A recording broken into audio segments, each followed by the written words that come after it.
covering a number of areas, but I'm particularly interested in hearing a little bit more from the private sector here about the financing mechanisms that currently exist or that are in the near term for renewable energy and environmental audits or energy audits.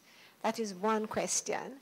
The other question is there a formal mechanism that exists for the private sector to give their feedback into government policy, whether for environmental policy, agricultural policy, industry policy?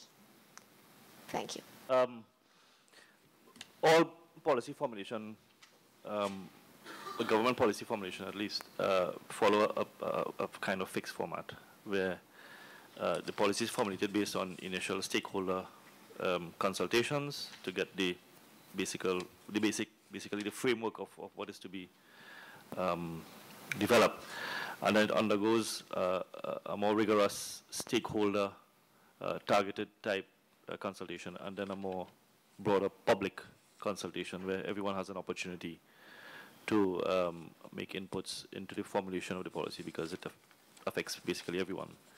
And stakeholders have a fixed time to respond to the policy in terms of comments, what their issues are, and recommendations as well. So it's a pretty exhaustive and lengthy procedure in developing policies that will primarily have impacts on stakeholders.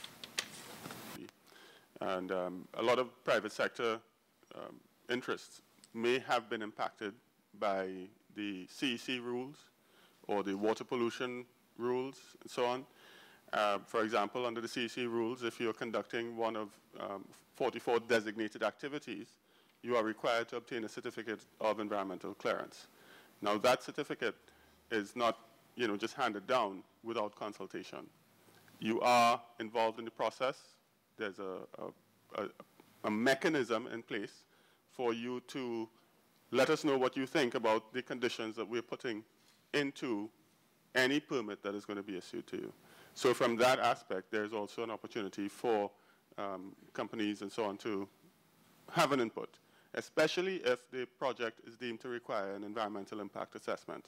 Then that is mandated under the legislation to go through the public consultation process. And we are held to a very high standard by our own legal system in terms of the public consultation that is required for the environmental impact assessments and what we use those information for. Okay.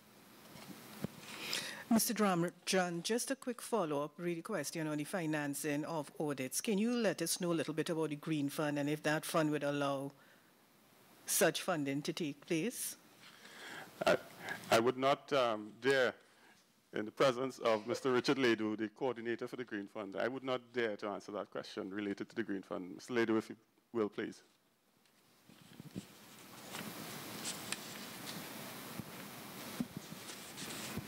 Thank you, and thank you for the question. Good morning, ladies and gentlemen. My name is Richard Ledoux. I coordinate the executing unit at the Ministry of Housing and Environment for the Green Fund.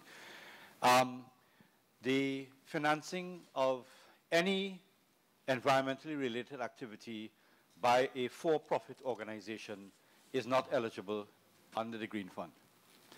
However, that is not to say that there are not the opportunities.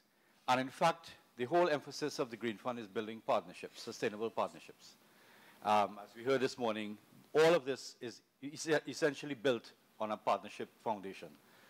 So with respect to financing for energy and environment-related activities under this particular project, if I might put it in that perspective, the equation or the formula basically is to align with an eligible entity that can access the Green Fund, be it an organization or a community group, depending on the nature of the project, that will in fact be the applicant for the funding, and the private sector entity, whether it's a resort or an energy company, just to look at the kind of spectrum, can basically have three windows. One is as a provider of goods and services to the project. in terms of a business arrangement. 2 is in terms of a cash or in-kind sponsorship arrangement, so a co-resourcing of the project, where there are related benefits in terms of corporate social responsibility and branding and so on. And 3 is a pro bono arrangement where the private sector company can provide whatever resources in terms of technical and other resources to a project, and in return, basically, again, look at the branding aspect or establishing its leadership position in terms of the sector. Now, so in terms of that kind of spectrum, there are benefits that can come directly to the company in terms of business, as usual, and then there are opportunities for greening